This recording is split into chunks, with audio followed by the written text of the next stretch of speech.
नमस्कार दोस्तों, मैं हूं नवीन शर्मा, आपका अपना केमिस्ट्री टीचर। आज का जो टॉपिक है दैट इज इलेक्ट्रोलाइटिक सेल।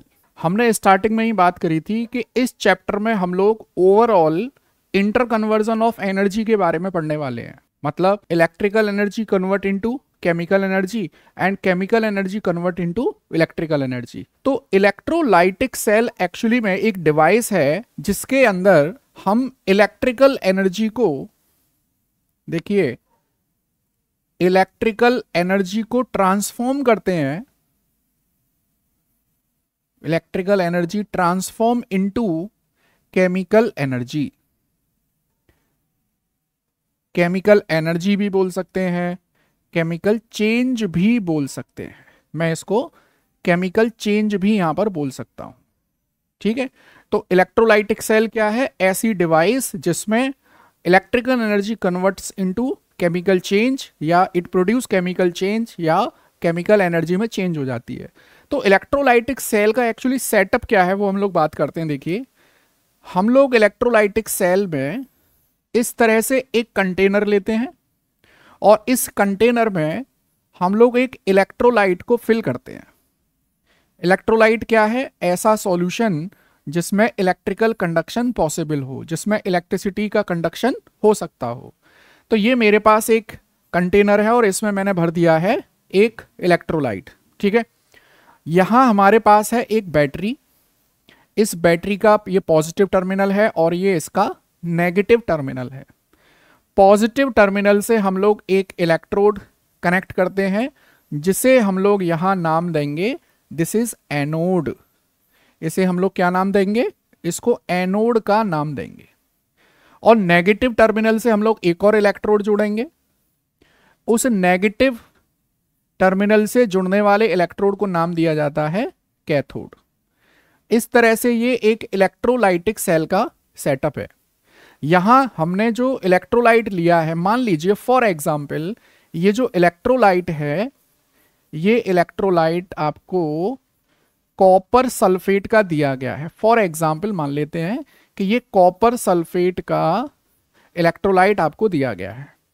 अब होता क्या है, देखिए, हम जानते हैं कि करंट की जो डायरेक्शन बनने वाली है वो करंट की डायरेक्शन होगी, यहां देखिए एनोड से करंट फ्लो करेगा, यहां देखिए इस एनोड के थ्रू जाएगा, बीच में आपको मिलेगा इलेक्ट्रोलाइटिक सॉल्यूशन, फिर मिलेगा कैथोड, और इस तरह से ये सर्किट कंप्लीट होता है। जब ये करंट इलेक्ट्रोलाइटिक सॉल्यूशन में फ्लो करता है, इस इलेक्ट्रोलाइटिक सॉल्यूशन में फ्लो करता है, यहीं पर वो केमिकल चेंज प्रोड्यूस होते हैं। केमिकल चेंज कैसे प्रोड्यूस होते हैं? देखिए, आपको यहां ये जो बीच में क्या मिलने वाले हैं, आपको मिलेंगे कॉपर +2 आयन और आपको मिलेंगे सल्फेट आयन। ये दो आयन आपको मिलने वाले हैं यहां पर।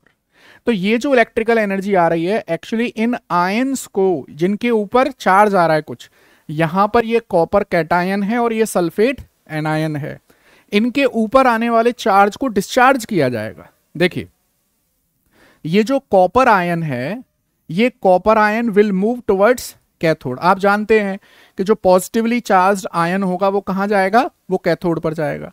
और जो नेगेटिवली चार्ज्ड आयन है, दैट मींस एनायन, वो कहां जाएगा? एनोड पर जाएगा। तो देखिए, मैं यहां पर एक छोटा सा बॉक्स बना देता हूं और वहां हम लोग लिख लेते हैं, देखो, कैटायन कहां जाएंगे? कैथोड पर। ठीक है, एनायन कहां जाएंगे? एनायन जाएंगे एनोड पर। ठीक है, आप बहुत अच्छे से जानते हैं कैथोड पर क्या होगा? रिडक्शन। और एनोड पर क्या होगा? ऑक्सीडेशन। ये हमेशा के लिए याद रख लीजिए आप, एनोड पर ऑक्सीडेशन होता है, कैथोड पर रिडक्शन होता है। ठीक, चाहे वो इलेक्ट्रोलाइटिक सेल हो, चाहे वो इलेक्ट्रोकेमिकल सेल हो। अब क्या होगा, देखिए, जैसे ही कैथोड पर कैटायन पहुंचेंगे, that means copper 2 positive ion पहुंचेगा, और हम जानते हैं कि copper 2 positive, it will gain 2 electron and will form copper solid. अब आप देख रहे हैं यहां पर चार्ज कितना आ रहा है कॉपर के ऊपर? 0। यहां पर चार्ज था, यहां पर ये डिस्चार्ज हो गया। क्या हो गया? डिस्चार्ज हो गया। ऐसे ही अगर मैं एनोड की बात करूं, देखिए एनोड पर कौन पहुंचेगा, मान लीजिए सल्फेट आयन पहुंच रहे हैं, तो एनोड पर हम लोग जानते हैं ऑक्सीडेशन होगा, दैट मीन्स SO4 2 इलेक्ट्रॉन निकाल देगा और ये केवल -2 से, यहां पे चार्ज प्रेजेंट था, यहां क्या हो गया, डिस्चार्ज। तो ओवरऑल जो मैं आपको समझाना चाह रहा हूं वो पॉइंट ये है कि इलेक्ट्रोलाइटिक सेल के अंदर एक प्रोसेस होती है जिसका नाम है डिस्चार्जिंग। कैटाइन डिस्चार्ज होगा, एनाइन डिस्चार्ज होगा। अब यही डिस्चार्जिंग प्रोसेस में ही तो केमिकल एनर्जी प्रोड्यूस हो रही है, केमिकल चेंज प्रोड्यूस हो रहा है। तो अगर मैं आपको बताना चाहूं कि इलेक्ट्रोलाइटिक सेल क्या है, तो हम लोग सिंपल एक डेफिनेशन याद रखेंगे कि it is defined as the device in which electrical energy converts into chemical energy, or it is defined as the device in which discharging of ions takes place at oppositely charged electrode। देखिए मैं आपको एक अलग slide में इसको बताता हूं, simply देखिए इलेक्ट्रोलाइटिक सेल एक डिवाइस है, इलेक्ट्रोलाइटिक सेल में एक प्रोसेस हो रही है जिसे हम कहते हैं इलेक्ट्रोलाइसिस। इलेक्ट्रोलाइसिस क्या है actually, discharging of ions, discharging of ions at oppositely charged electrode, at oppositely charged electrode. ठीक है, तो इलेक्ट्रोलाइटिक सेल में एक प्रोसेस हो रही है जिसका नाम है इलेक्ट्रोलाइसिस, और इलेक्ट्रोलाइसिस का सीधा सा मतलब है डिस्चार्जिंग ऑफ आयंस, और डिस्चार्जिंग ऑफ आयंस के दौरान ही केमिकल चेंज प्रोड्यूस हो रहा है। तो ये था एक इलेक्ट्रोलाइटिक सेल। अच्छा, इस इलेक्ट्रोलाइटिक सेल को मोस्टली हम लोग जो यूज करते हैं वो एक्सट्रैक्शन ऑफ मेटल में यूज करते हैं, एक्सट्रैक्शन ऑफ मेटल में हम इसको यूज करते हैं, या हमें कोई गैस बनानी हो उसमें इसको यूज करते हैं। मतलब कुल मिलाकर हम लोग किसी कंपाउंड के फॉर्मेशन के लिए इलेक्ट्रोलाइटिक सेल जिसमें इलेक्ट्रोलाइसिस प्रोसेस को यूज किया जाता है। ठीक है, अब देखिए इस इलेक्ट्रोलाइटिक सेल में जो इलेक्ट्रोलाइसिस हो रही थी, और इससे पहले हमने एक सेल पढ़ रखा है इलेक्ट्रोकेमिकल सेल, तो ये यहां पर एक बहुत ही इंपॉर्टेंट क्वेश्चन बन जाता है कि what is the difference between electrochemical cell and electrolytic cell. तो देखिए मैं सबसे पहले क्या करूंगा, एक छोटा सा सेटअप बना दूंगा। यहाँ इलेक्ट्रोलाइटिक सेल अभी हमने बताया आपको, इस तरह से एक कंटेनर है, इस कंटेनर में इलेक्ट्रोलाइट है, ये पॉजिटिव टर्मिनल नेगेटिव टर्मिनल, यहां पर एनोड जोड़ दिया है, यहां पर कैथोड जोड़ दिया है। Anode is positively charge, cathode is negatively charged. यहां अगर मैं इलेक्ट्रोकेमिकल सेल की बात करूं तो आपके पास दो अलग अलग कंटेनर हैं, है ना, अलग अलग कंटेनर हैं। एक कंटेनर में भर दीजिए जिंक सल्फेट और एक में भर दीजिए कॉपर सल्फेट। यहां कॉपर सल्फेट भर दीजिए, जिंक सल्फेट में जिंक को डिप कर दीजिए, यहां कॉपर सल्फेट में कॉपर को डिप कर दीजिए। इन दोनों को एक कंडक्टिविटी वायर से जोड़ दीजिए थ्रू वोल्टमीटर, और कुछ देर बाद यहां पर एक inverted U shaped glass tube आपको यूज करना है। ये है इलेक्ट्रोलाइटिक सेल का सेटअप और ये इलेक्ट्रोकेमिकल सेल का सेटअप। अब इनके पॉइंट ऑफ डिफरेंस देखो आप, यहां अगर मैं बात करूं पॉइंट ऑफ डिफरेंस की, तो इलेक्ट्रोलाइटिक सेल में पहला बनता है, देखो a single container is used, एक ही कंटेनर यूज किया जा रहा है, देख लो, a single container in which anode and cathode are present, anode and cathode are present. बताइए कोई दिक्कत आपको? एक ही कंटेनर में एनोड और कैथोड दोनों ही प्रेजेंट है। इलेक्ट्रोकेमिकल सेल की अगर मैं बात करूं, देखना आप देख सकते हो दो अलग अलग कंटेनर में एनोड और कैथोड है, तो हम लोग क्या लिखेंगे, देखो anode and cathode, anode and cathode are placed separately, are placed separately in different container, separately in different container. ये हो गया पहला पॉइंट ऑफ डिफरेंस। अब दूसरा पॉइंट ऑफ डिफरेंस आप खुद बता सकते हैं। यहां पर देखिए इलेक्ट्रोलाइटिक सेल में एनोड के ऊपर क्या चार्ज आ रहा है? Anode is positively charged, anode is positively charge. जबकि आप यहां बता सकते हैं कि एनोड जो कि जिंक बना हुआ था, देखिए एनोड यहां पर क्या है? जिंक है, और एनोड पर क्या चार्ज आ रहा था? नेगेटिव। तो मैं यहां दूसरा पॉइंट ऑफ डिफरेंस लिख सकता हूं कि एनोड इज नेगेटिवली चार्ज्ड, और जबकि इलेक्ट्रोलाइटिक सेल में एनोड कैसा आ रहा है? पॉजिटिवली चार्ज्ड आ रहा है।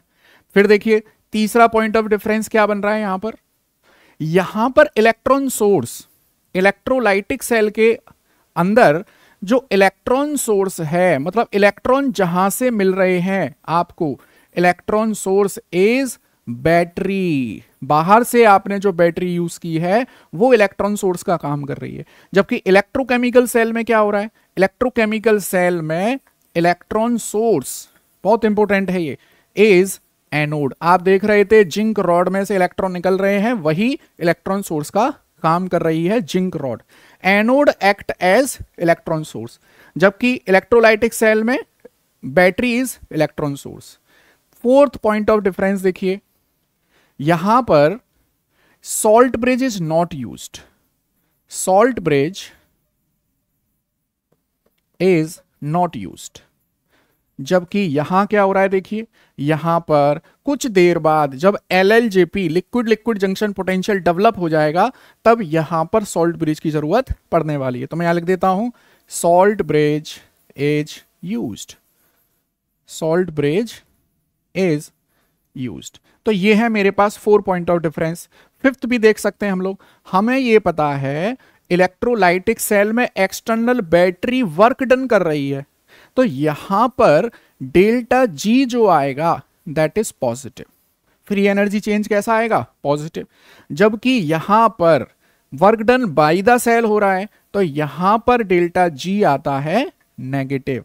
और सबसे बड़ा पॉइंट ऑफ डिफरेंस जो आपको पता है, इलेक्ट्रोलाइटिक सेल में electrical energy converts into chemical energy. सबसे बड़ा डिफरेंस तो यही है। और इलेक्ट्रोकेमिकल सेल के अंतर्गत क्या हो रहा है? यहां पर chemical energy converts into electrical energy. मेरी बात समझ में आ रही है आपको? ये बहुत ही इंपॉर्टेंट क्वेश्चन है, और ये 2 मार्क्स और 3 मार्क्स में आने वाला क्वेश्चन है।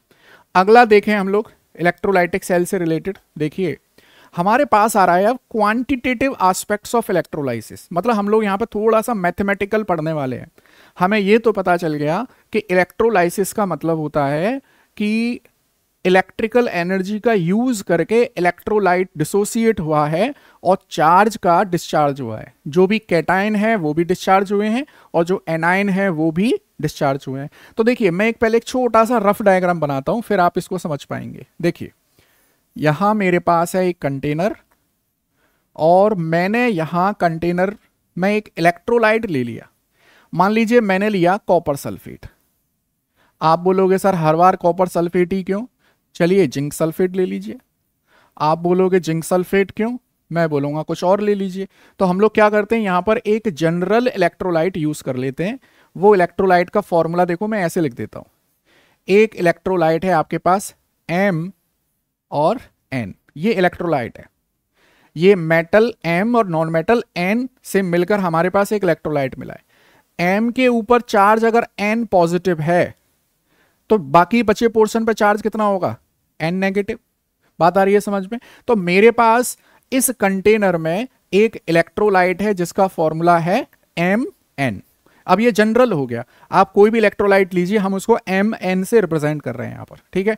और यहां हमें पता है एक बैटरी लेनी है, बैटरी से positive terminal anode, negative terminal cathode.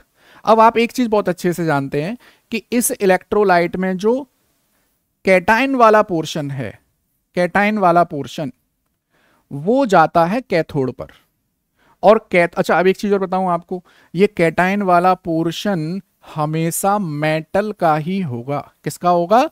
Metal का। मेटल कैटाइंस बनाते हैं, नॉन मेटल एनाइन बनाते हैं। तो क्या होने वाला है देखिए, जब इस सेल में हम लोग इलेक्ट्रिसिटी पास करेंगे, जब चार्ज पास करेंगे, तो क्या होने वाला है उसको देखिए आप जरा। देखो, एट कैथोड, ये बहुत इंपॉर्टेंट टॉपिक है। अगर ये आपके समझ में आ गया तो फैराडे लॉ बहुत आसान लगेगा आपको। Faraday first law, Faraday second law बहुत आसान लगने वाले हैं आपको। देखिए, कैथोड पर आप जानते हैं क्या होगा? रिडक्शन, पहले से पता है आपको। अच्छा, कैथोड पर पहुंचेगा कौन? कैथोड पर कौन पहुंचेगा? कैटायन, मैंने याद कराया आपको। C2C, cation will move towards cathode. A2A, anion will move towards anode. तो यहां देखिए, मेरे पास कैटायन है Mn पॉजिटिव, ठीक है। अब ये डिस्चार्ज होकर क्या बनाने वाला है? देखिए, ये डिस्चार्ज होकर बनाएगा M। तो ये कितने मोल ऑफ इलेक्ट्रॉन गेन करेगा? N mole of electron gain करेगा, और Mn पॉजिटिव डिस्चार्ज होकर बनाएगा M, और ये मेटल डिपॉजिट हो जाएगा कैथोड के ऊपर। यहां ये मेटल यहां डिपॉजिट हो जाएगा इस तरह। बात आ रही है समझ में?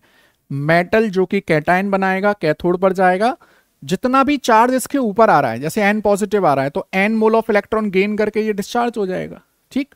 अब देखिए यहां पर, अच्छा यहां पे मैं इसको ऐसे कर देता हूं, 1 मोल ऑफ मेटल, और ध्यान से देखिएगा, 1 मोल ऑफ मेटल, मैं इसको यहां ब्रैकेट में लिख देता हूं। चलिए, अब मैं थोड़ा सा यहां पे यूनिटरी मेथड चलाऊंगा। देखिए, मेरे पास कितना इलेक्ट्रॉन है? N mole of electron. अच्छा, आपको ये पता है 1 इलेक्ट्रॉन पर कितना चार्ज प्रेजेंट है? देखिए यहां लिख देता हूं, 1 electron carry minus 1.6 into 10⁻⁻19 coulomb. तो क्या आप मुझे बता सकते हैं कि 6.022 इंटू 10⁻23 इलेक्ट्रॉन्स विल कैरी कितना? अच्छा, इसी को मैं क्या कहूंगा? इसको मैं 1 मोल इलेक्ट्रॉन कहूंगा। 1 मोल इलेक्ट्रॉन कितना चार्ज आएगा? देखिए, एक इलेक्ट्रॉन पर तो आ रहा है 1.6 10⁻⁻19, तो 1 मोल पर कितना आ जाएगा? 6.022 इंटू 10⁻23 का मल्टीप्लाई कर दीजिए। जब आप इसको सॉल्व करोगे तो आपके पास आएगा 96,500 कूलम, ऑलमोस्ट ये आता है। और इस 96,500 कूलम को एक साइंटिस्ट के नाम से जाना जाता है, फैराडे। क्या जाना जाएगा? फैराडे। बोलो, क्लियर है यहां तक? अब देखिए, तो N मोल ऑफ देखो 1 मोल ऑफ इलेक्ट्रॉन पे कितना चार्ज है? 1 फैराडे। तो N मोल ऑफ इलेक्ट्रॉन पे कितना चार्ज हो गया? N Faraday. अब देखना यहां पर, तो N Faraday charge, N Faraday charge is required, N Faraday charge is required to produce, is required to produce 1 mole metal, ठीक है। अच्छा, 1 मोल मेटल है। अब आपको मोल कॉन्सेप्ट आना चाहिए। 1 मोल कोई भी सब्सटेंस अगर आपको दिया जाता है तो इसका सीधा सा मतलब है कि आपको उसका एटॉमिक वेट दिया गया है। तो मैं ऐसे लिख सकता हूं, देखो, कि N Faraday charge is required to produce atomic weight of metal M। उस मेटल का, देखना बहुत ध्यान से सुनना, अगर आप इस इलेक्ट्रोलाइटिक सेल में N फैराडे चार्ज फ्लो करते हो तो उस मेटल का एटॉमिक वेट कैथोड के ऊपर डिपॉजिट हो जाएगा। अच्छा, अगर मैं 1 फैराडे चार्ज को फ्लो कर दूं, 1 फैराडे को, तो कितना वेट डिपॉजिट होगा? देखिए, एटॉमिक वेट अपॉन N। अच्छा, ये जो N है, ये N क्या है? इसके ऊपर आने वाला चार्ज, जिसे हम वैलेंसी फैक्टर भी जानते हैं। तो atomic weight upon valency factor क्या होता है? Equivalent weight. इक्विवेलेंट वेट को आप क्या लिख सकते हो? E ग्राम, ऐसे लिख सकते हैं। तो अगर आपने किसी इलेक्ट्रोलाइटिक सेल में 1 फैराडे चार्ज फ्लो किया तो उस मेटल का इक्विवेलेंट वेट वहां पे डिपॉजिट हो जाएगा। अच्छा, 1 फैराडे को मैं ऐसे लिख सकता हूं 96,500 कूलम, ऐसे भी तो लिख सकते हैं।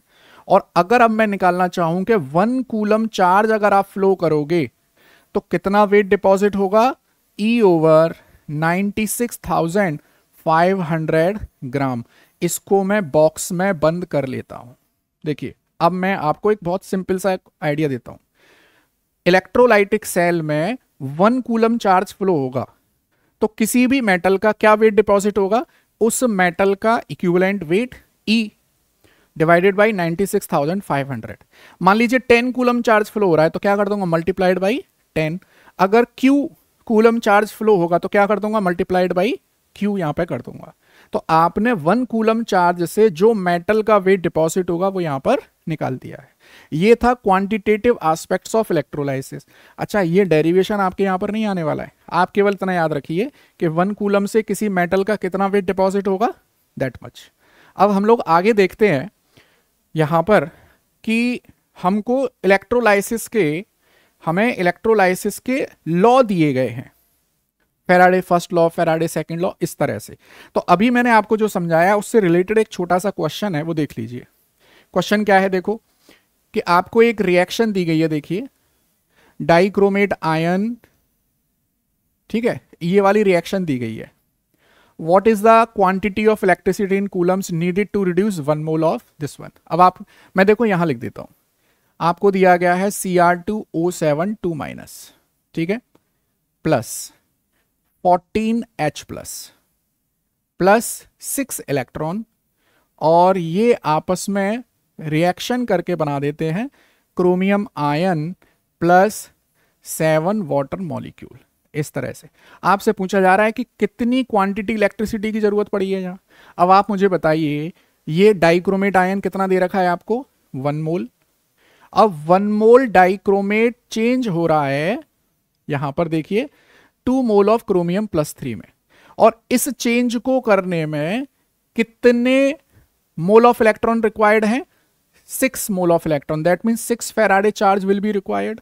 अच्छा, 6 फैराडे का मतलब क्या है, 6 इंटू 96,500 कूलम, यही पूछा है आपसे। देखिए बहुत सिंपल सा क्वेश्चन है, जितने मोल ऑफ इलेक्ट्रॉन की रिक्वायरमेंट होती है उतने ही फैराडे चार्ज हमको चाहिए होता है। ठीक, आगे देखें, देखिए बहुत छोटे छोटे से क्वेश्चन है हमारे पास यहाँ। अच्छा, आपको एक चीज बता दूं, किसी भी चार्ज को अगर डिस्चार्ज करना है तो आपको इलेक्ट्रिसिटी की जरूरत पड़ेगी। कैटाइन को अगर डिस्चार्ज करना है तो रिड्यूस करना पड़ेगा, इलेक्ट्रॉन देने पड़ेंगे तो भी इलेक्ट्रिसिटी की जरूरत है। एनाइन को ऑक्सीडाइज करना पड़ेगा, इलेक्ट्रॉन निकालने हैं फिर भी इलेक्ट्रिसिटी की जरूरत पड़ेगी आपको। आपसे बोला गया है कि how much electricity is required in Coulomb's. I think आपको ये दिखाई दे रहा होगा स्क्रीन पर, देखो H2O को हमें इलेक्ट्रिसिटी पास करनी है, और यहां H2O से आपको क्या मिल रहा है, आपको मिल रहा है O2, सीधी सी बात। अब आप मुझे ये बताइए, यहां पर ऑक्सीजन के ऊपर कितना चार्ज है, -K2, यहां ऑक्सीजन के ऊपर कितना चार्ज है, 0। तो आप मुझे बता दीजिए ऑक्सीजन की ऑक्सीडेशन स्टेट में क्या चेंज हो रहा है। तो डेफिनेटली -2 से 0 हो रही है, 2 इलेक्ट्रॉन का एक्सचेंज हो रहा है। 2 इलेक्ट्रॉन का मतलब होता है 2 moles of electron, that means 2 Faraday. और इसको अगर मैं कूलम्स में निकालूं तो क्या आएगा, 2 इंटू 96,500 कूलम। बहुत सिंपल सा क्वेश्चन है।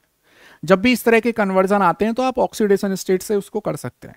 अगला दे रखा है आपको, देखो FeO, और ये कन्वर्ट हो रहा है Fe2O3। अब आप देखिए Fe की ऑक्सीडेशन स्टेट क्या है, +2। यहां पर 2 Fe के ऊपर चार्ज आ रहा है +K6, तो एक Fe के ऊपर कितना चार्ज आ रहा होगा, +K3। तो Fe की ऑक्सीडेशन स्टेट में कितना चेंज हो रहा है आप बताइए, एक इलेक्ट्रॉन का मतलब एक ऑक्सीडेशन स्टेट का चेंज हो रहा है, मतलब 1 मोल ऑफ इलेक्ट्रॉन का एक्सचेंज हो रहा है। That means 1 Faraday, that means 96,500 coulomb charge की जरूरत आपको पड़ने वाली है। यहां पर बात आ रही है समझ में, बहुत सिंपल सा है, छोटा सा टॉपिक है। आगे देखें, ये देखिए इसी तरह का क्वेश्चन है ये, how much electricity in terms of Faraday is required to produce. देखिए हमें यह पता है कि कैल्शियम क्लोराइड एक इलेक्ट्रोलाइट है, और जब आप इसमें इलेक्ट्रिसिटी पास करोगे तो यहां पर इलेक्ट्रोलाइसिस होगी। इलेक्ट्रोलाइसिस होगी तो ये जो कैल्शियम है वो कैथोड पे डिपॉजिट होगा, और ये जो क्लोरीन वगैरह है ये सब एनोड पर रिलीज होंगी। अब आप मुझे बताइए, यहां कैल्शियम क्लोराइड है 1 मोल, 1 मोल। कैल्शियम भी कितना मिलने वाला है आपको, 1 मोल, देखिए कैल्शियम की ऑक्सीडेशन स्टेट कितनी है, +2, यहां कितनी आ रही है, 0। तो कितने इलेक्ट्रॉन का एक्सचेंज हुआ है, 2 इलेक्ट्रॉन का, 2 मोल ऑफ इलेक्ट्रॉन का, that means 2 Faraday, that means 2 into 96,500। लेकिन अब आपको ध्यान क्या देना है, देखो आपको ध्यान क्या देना है, देखो 1 मोल कैल्शियम का मतलब होता है 40 ग्राम। आपसे पूछा कितना गया है कि 20 ग्राम कैल्शियम ऑब्टेन करना है, तो आप यूनिटरी मेथड लगा देंगे यहां। कैसे, 40 ग्राम कैल्शियम ऑब्टेन करने के लिए चार्ज चाहिए 2 फेराडे, तो 20 ग्राम कैल्शियम को करने के लिए कितना चाहिए, 1 फेराडे। बच्चों जैसा क्वेश्चन है ये। अगर आप ये पता लगा लें कि क्या ऑक्सीडेशन स्टेट में क्या चेंज हुआ है, वहां से फेराडे पता चल जाएगा आपको। अगला क्या दे रखा है, देखिए आपको अगला है, देखिए Al2O3, देखिए Al2O3, और इससे आपको मिल रहा है क्या, एल्युमिनियम। आप मुझे बताएं यहां एल्युमिनियम के ऊपर कितना चार्ज है, +6, और यहां कितना चार्ज है, 0। तो यहां पर जो ऑक्सीडेशन स्टेट में चेंज हो रहा है उसमें 6 इलेक्ट्रॉन का एक्सचेंज हुआ है, दैट मींस 6 फेराडे का हुआ है। तो आपको कितना एल्युमिनियम मिल रहा है यहां पर कितना एल्युमिनियम मिलेगा, देखो ये 2 एल्युमिनियम है तो यहां 2 एल्युमिनियम आएंगे, that is 2 mole of aluminium. यहां कितने मिलेंगे आपको, ये मिलने वाले हैं 2 मोल ऑफ एल्युमिनियम। इसका मतलब 2 इंटू 27 ग्राम ऑफ एल्युमिनियम। आपको देखो, अब मैं यहां पे यूनिटरी मेथड से बताऊं आपको, 54 ग्राम एल्युमिनियम अगर आपको चाहिए तो 6 फेराडे चार्ज की जरूरत पड़ती है। अगर 40 ग्राम एल्युमिनियम चाहिए आपको तो क्या पड़ेगा, 6/54 multiplied by 40 Faraday of electricity will be required. इस तरह का ये क्वेश्चन है। इसी तरह ये एनसीईआरटी के क्वेश्चंस हैं और बोर्ड में इसी लेवल के क्वेश्चंस आपके यहां आते हैं। अगला देखें, इसी तरह का बहुत सिंपल सा क्वेश्चन देखो, एल्युमिनियम और इससे आपको मिल रहा है एल्युमिनियम, ये 1 मोल है, ये भी 1 मोल है। देखिए तो कितने इलेक्ट्रॉन का एक्सचेंज हो रहा है, 3 moles of electron, that means 3 Faraday, ये लीजिए। दूसरा है कॉपर 2+ आयन, किस में चेंज हो रहा है, कॉपर में, ये 1 मोल है, ये कितना है, 1 मोल है। कितने इलेक्ट्रॉन का एक्सचेंज हुआ, 2 mole of electron, that means 2 Faraday, simple है। फिर देखिए third one, MnO4 negative, that means permanganate ion it is changing into manganese ion. अब इसको देखिए आप, ये 1 मोल है, ये 1 मोल है। देखिए अब मैंगनीज की ऑक्सीडेशन स्टेट क्या आ रही है, मान लेते हैं मैंगनीज की ऑक्सीडेशन स्टेट है X, तो और एक ऑक्सीजन की होती है -2, तो X -8 बराबर -1, तो X बराबर आ जाती है +7, और यहां मैंगनीज की ऑक्सीडेशन स्टेट आ रही है +2, तो +7 से +2 हो रही है, इसका मतलब 5 इलेक्ट्रॉन का एक्सचेंज हुआ है, दैट मीन्स 5 फेराडे। हो गया क्वेश्चन। ये 2-2 मार्कर 3-3 मार्कर क्वेश्चन हैं जो फ्रीक्वेंटली बोर्ड एग्जाम्स में आते हैं, तो आप इनको बहुत तरीके से अच्छे से कर सकते हैं। चलिए नेक्स्ट देखें, हमारे पास है Faraday first law. Electrolytic cell के लिए बहुत ही सिंपल सा लॉ है, आप लोग खुद इसको बना सकते हैं। देखिए कैसे बना सकते हैं, एक मेरे पास कंटेनर है, इस कंटेनर में मैंने इलेक्ट्रोलाइट लिया, इस इलेक्ट्रोलाइट में हमने बैटरी का पॉजिटिव टर्मिनल से एनोड को डिप कर दिया और नेगेटिव टर्मिनल से कैथोड को, ठीक है, और हमने यहां पे करंट फ्लो करना शुरू कर दिया। हम ये जानते हैं यहां से अगर हम Q चार्ज फ्लो करेंगे तो यहां पर वेट ऑफ मेटल डिपॉजिट होगा, यहां इस तरह से। हमने अभी थोड़ी देर पहले बात भी करी थी कि अगर हम 1 कूलम चार्ज फ्लो करते हैं किसी इलेक्ट्रोलाइटिक सेल में तो उस मेटल का 96,500 ग्राम वेट जो है वो डिपॉजिट हो जाता है। अभी थोड़ी देर पहले बात करी थी हमने। देखिए फर्स्ट लॉ क्या कहता है, the weight of metal deposited, the weight of metal deposited at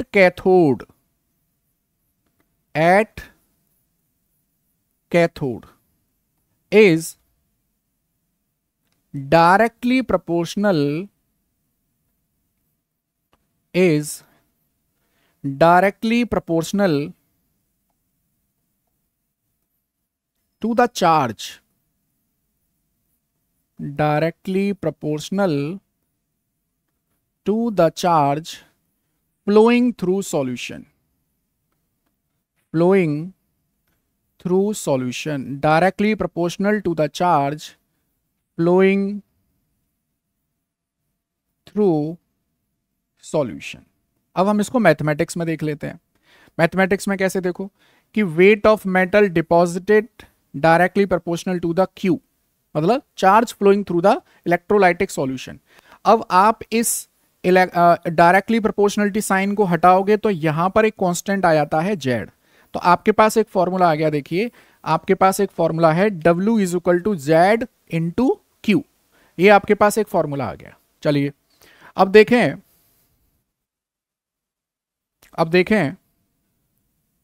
मैं इसको ऐसे लिख सकता हूं W is equal to Z और Q की जगह लिख सकता हूं I और T। आपके पास ये एक नया फॉर्मूला मिल गया। Q की जगह आपने क्या फिट कर दिया, I इंटू टी। अब देखिए मुझे यहां पे ना इस जेड को डिफाइन करना है। If I is equal to 1 ampere and T is equal to 1 second, तो आपके पास देखो I इंटू टी क्या मिल जाएगा, 1 ampere into 1 second, that is equal to 1 coulomb. तो आपके पास देखो सीधे सीधे क्या आ गया, W is equal to Z. ये आपके पास आ गया W is equal to Z. तो आप यहां से जेड को डिफाइन कर सकते हो क्या, the weight of metal deposited when 1 coulomb of charge is flowing through the solution. मैं यहां पर एक अलग स्लाइड से आपको बताता हूं। देखिए जेड को आप कैसे डिफाइन कर सकते हो, जेड को बोला जाता है, ये क्वेश्चन आ चुका है बोर्ड में, Z is electrochemical equivalent. Electrochemical equivalent कैसे डिफाइन करेंगे, Z may be defined as, may be defined as weight of metal deposited, weight of metal deposited when 1 coulomb of charge, when 1 coulomb of charge is flowing through solution, is flowing through solution। ये है electrochemical equivalent. आपकी board परीक्षा में एक बार पूछा जा चुका है, 1 मार्क्स में ये क्वेश्चन आ चुका है कि व्हाट इज जेड। ठीक है, इलेक्ट्रोकेमिकल इक्विवेलेंट भी बोलते हैं इसको। तो अब एक चीज देखिए आप, W बराबर आपके पास आ रहा था जेड क्यू, और ये जेड क्या है, वो वेट है मेटल का जो 1 कूलम ऑफ चार्ज फ्लो करने पर डिपॉजिट होता है। और इस जेड की वैल्यू क्या है देखना जरा, 1 कूलम ऑफ चार्ज फ्लो करने पर कितना वेट डिपॉजिट हो रहा है, E ओवर 96,500। तो देखिए मेरे पास एक फाइनल फॉर्मूला आ गया, W बराबर E अपॉन 96,500 इंटू क्यू। आपको केवल और केवल ये न्यूमेरिकल्स के लिए फॉर्मूला याद रखना है, आपके यहां पर ये डेरिवेशन छोटे से नहीं आते हैं। सीधा सीधा क्वेश्चन आएगा इसके ऊपर। ठीक, क्या क्वेश्चन आएगा देख लेते हैं। एक क्वेश्चन दे रखा है आपको, देखो कि ए solution of copper sulphate is electrolysed. देखिए क्वेश्चन करने के लिए देखो मेरा एक छोटा सा रूल है कि आपको एक रफ डायग्राम बनाना चाहिए ताकि आप क्वेश्चन में इन्वॉल्व हो जाएं। ठीक है, तो आपके पास एक कंटेनर है और आपने इस कंटेनर में लिया है कॉपर सल्फेट। हम जानते हैं कॉपर +2 और SO4 -2 ऐसे डिसोसिएट हो जाएगा। ये बैटरी का पॉजिटिव टर्मिनल जिससे एनोड जुड़ा है और ये नेगेटिव टर्मिनल जिससे कैथोड जुड़ा है। और कैथोड पर क्या होने वाला है आप जानते हैं, कैथोड पर होगा रिडक्शन, मतलब कॉपर 2 मोल ऑफ इलेक्ट्रॉन को गेन करके क्या बना देगा, कॉपर बना देगा। और क्या वेट ऑफ मेटल डिपॉजिट होने वाला है, ये फैराडे फर्स्ट लॉ हमको बताते ही है। ठीक है, अब टाइम कितना दे रखा है, 10 मिनट। ठीक है, करंट कितना दे रखा है आपको, 1.5 एम्पियर। और आपसे पूछा है W copper, weight of copper कितना डिपॉजिट होगा। तो फॉर्मूला आपको पता है, देखिए आपके पास फॉर्मूला है W is equal to E over 96,500 multiplied by IT। अच्छा E क्या है यहां पर, that is equivalent weight of copper. अब इक्विवेलेंट वेट ऑफ कॉपर क्या होता है, देखिए that is atomic weight of copper upon valency factor, that means N। और एटॉमिक वेट ऑफ कॉपर होता है 63.5, और यहां कॉपर के ऊपर चार्ज कितना आ रहा है 2 + 2, तो इसका इक्विवेलेंट वेट हो गया 63.5 अपॉन 2। देखिए मैं यहां वैल्यू रखता हूं, अब W इज इक्वल टू आ गया 63.5 अपॉन 2, 96,500, I है 1.5 और T है। अच्छा एक चीज याद रखना हमेशा, टाइम जो है वो सेकंड में लेना है, तो 10 × 60 सेकेंड कितने आ गए ये 600 सेकेंड्स। तो मैं यहां लिख देता हूं 600। देखो इन डबल जीरो से ये डबल जीरो कैंसिल आउट हो जाएंगे, आपके पास फाइनल आएगा 63.5 × 1.5 × 6 और नीचे है 2 × 965। अब इसको बड़ी जल्दी से सॉल्व कर सकते हैं, 2 से 6 गया 3 टाइम्स, 1.5 × 3 कर दीजिए। देखो 63.5 मल्टीप्लाइड बाई 4.5 अपॉन 965। अच्छा 965 को ऑलमोस्ट 1000 ले सकते हैं हम लोग यहाँ पर। तो आपके पास जो फाइनल आंसर आएगा दैट इज इन ग्राम, आप इसको सॉल्व कर सकते हैं। क्लियर है? तो इस तरह से फैराडे फर्स्ट लॉ पर आपको क्वेश्चन मिलने वाले हैं। ठीक, अगला देखें हम। दूसरा है a solution of nickel nitrate is electrolysed between current of 5 ampere 20 minute, what mass of nickel. देखिए सिंपल सा एक छोटा सा रफ डायग्राम बनाइए। निकिल नाइट्रेट तो NiNO3 का होल ट्वाइस, जिसमें निकिल के ऊपर आएगा +2 और NO3-। ठीक है, अब I कितना दे रखा है आपको 5 एम्पियर। ठीक है, और टाइम कितना दे रखा है आपको 20 मिनट्स। 20 मिनट्स का मतलब हो गया 20 × 60 1200 सेकेंड। और आपको निकालना है वेट ऑफ निकिल, ये निकालना है आपको। तो ये तो हो गई गिवन कंडीशन। हमेशा न्यूमेरिकल को सीक्वेंस में फॉलो करिए। अब आप यहां पे फॉर्मूला लगाएंगे कि W निकिल बराबर equivalent weight of nickel over 96,500 multiplied by I × T। अब इक्विवेलेंट वेट ऑफ निकिल कैसे निकालेंगे आप देखो, आपको पता है इक्विवेलेंट वेट ऑफ निकिल बराबर होगा atomic weight of nickel upon valency factor, और उसका वैलेंसी फैक्टर कितना आ रहा है 2। निकिल के ऊपर क्या चार्ज आ रहा है 2 चार्ज आ रहा है, तो दैट मीन्स नीचे वैलेंसी फैक्टर 2 आएगा। और निकिल का एटॉमिक वेट जो भी है आपको क्वेश्चन में गिवन होगा, मैं अगर गैस करूं तो निकिल का एटॉमिक वेट आएगा, आयरन का है 56, निकिल का बनना चाहिए 58 के समथिंग, कुछ 58 समथिंग। तो जो भी वैल्यू है आप देखो पुट करिए। इक्विवेलेंट वेट कैसे निकालेंगे, देखो वेट ऑफ निकिल बराबर एटॉमिक वेट ऑफ निकिल में यहाँ पे चलिए 58.6 ले लेता हूँ, और नीचे आएगा 2 दैट इज 96,500। I आ रहा है कितना 5 एम्पियर, और ये आ रहा है 1200 सेकेंड। इससे सब सॉल्व कर लीजिए, W निकिल आपको ग्राम में ये आंसर मिलने वाला है। तो इस तरह से फैराडे फर्स्ट लॉ पर सिंपल से क्वेश्चन आपके यहाँ आने वाले हैं। नेक्स्ट देखिए, अब आता है मेरे पास Faraday second law of electrolysis. क्या होता है Faraday second law of electrolysis? देखिए एक्चुअली में ये फैराडे फर्स्ट लॉ का ही एक्सटेंशन है। मतलब जब आप 2 या 2 से ज्यादा इलेक्ट्रोलाइटिक सेल को सीरीज में कनेक्ट कर देते हो, देखो पहले मैं आपको सेटअप बताता हूं फिर स्टेटमेंट पे आएंगे हम लोग। मान लीजिए आपके पास एक इलेक्ट्रोलाइटिक सेल है A, आपके पास एक इलेक्ट्रोलाइटिक सेल है B, आपके पास एक और इलेक्ट्रोलाइटिक सेल है C। आपने इसमें लिया है जिंक सल्फेट, ये है इसमें जिंक सल्फेट। यहां लिया है आपने सिल्वर नाइट्रेट AgNO3, यहां लिया है आपने कॉपर सल्फेट। एक्चुअली में एनसीईआरटी का एक क्वेश्चन है, उसी को मैंने थ्योरी में बना दिया है यहाँ।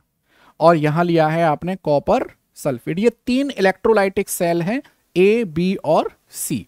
और यहां आपके पास एक बैटरी है, बैटरी का पॉजिटिव टर्मिनल आपने यहां ये रहा एनोड और यहां ये रहा कैथोड, ठीक है। और इनके बीच के कनेक्शन हम लोग सीरीज में इसको जोड़ेंगे। देखिए ये कैथोड है, ये इसका एनोड, ये इसका कैथोड और ये इसका एनोड। कुछ इस तरह से होगा, देखिए इस तरह से। ये यहां पर 3 इलेक्ट्रोलाइटिक सेल को हमने सीरीज में जोड़ा है। मैं यहां लिख देता हूं सीरीज कॉम्बिनेशन। अच्छा सीरीज है, इसका मतलब charge will be same, same charge flow होगा यहां पर। Q क्या होगा यहां पर? Q होगा सेम। चलिए यहां पर, यहां से Q चार्ज गया, देखिए Q चार्ज, तो यहां भी Q चार्ज आएगा, यहां भी Q चार्ज आएगा। आप जानते हैं सीरीज कॉम्बिनेशन में चार्ज क्या रहता है? सेम रहता है। अब मैं, अच्छा ये जिंक सल्फेट है, तो यहां पर जो वेट डिपॉजिट होगा वो होगा WZN, वेट ऑफ जिंक। यहां होगा वेट ऑफ सिल्वर और यहां होगा वेट ऑफ कॉपर। बात आ रही है समझ में? अब मैं क्या करूंगा, बारी बारी से इलेक्ट्रोलाइटिक सेल ए में फैराडे फर्स्ट लॉ लगाऊंगा, फिर बी में फैराडे फर्स्ट लॉ, फिर यहां फैराडे फर्स्ट लॉ। फिर हम लोग देखेंगे यहां से एक छोटा सा क्लू निकल कर आता है। तो मैं इसको देखिए ऐसे लिख सकता हूं कि WZN बराबर, हमारे पास फॉर्मूला है EZN ओवर 96,500 मल्टीप्लाइड बाई क्या आएगा? Q, क्योंकि यहां कौन सा चार्ज फ्लो हो रहा है? Q amount of charge flow हो रहा है। ऐसे ही अगर मैं W सिल्वर निकालना चाहूं तो क्या हो जाएगा? Equivalent weight of silver over 96,500 into Q। Likewise यहां आ जाएगा वेट ऑफ कॉपर बराबर equivalent weight of copper 96,500 into Q। ये मैंने 3 अलग अलग सेल में इंडिविजुअली फैराडे फर्स्ट लॉ लगा दिया। अच्छा अब अगर मैं इक्वेशन 1, इक्वेशन 2 और इक्वेशन 3 का रेशो निकाल दूं तो अब आप एक चीज देखोगे, Q और 96,500, Q 96,500, Q 96,500, ये तीनों में कॉमन है, ये कैंसिल आउट हो जाएगा। आपके पास क्या मिलने वाला है? देखिए आपको मिलेगा WZN ratio WAG ratio W copper is equal to equivalent weight of ZN ratio equivalent weight of silver ratio equivalent weight of copper. यहीं से फैराडे सेकंड लॉ का स्टेटमेंट बन जाता है। क्या बन जाता है स्टेटमेंट? देखिए weight of metal deposited at cathode will be in the ratio of their equivalent weight. मैं दोबारा से रिपीट करता हूं, when 2 or more electrolytic cell are connected in series, then the weight of metal deposited at cathode will be in the ratio of their equivalent weight. This is the Faraday's second law. Actually this Faraday's second law is the extension of Faraday's first law.